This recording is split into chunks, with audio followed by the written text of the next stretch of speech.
Pinili ko yung tama.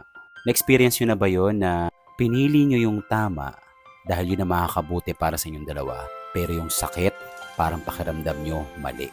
Ang hirap unawain, ang hirap intindihin ng mga sitwasyon na pagdating sa pagmamahal, kailangan natin magsakripisyo. Kailangan natin bitawan na kahit ayaw nung isa, kailangan natin gawin para sa ikakabuti yung dalawa. Minsan nagiging hindi patas ang pagmamahal, lalo na kapag nakikita natin na hindi na talaga magtatagal, na ipinipilit na lang natin yung sitwasyon dahil alam natin sa sarili natin na mahal natin pero mali na. Lagi yung tatandaan, hindi madaling magdesisyon, lalo na kapag pakiramdam ninyo mali yung gagawin ninyo.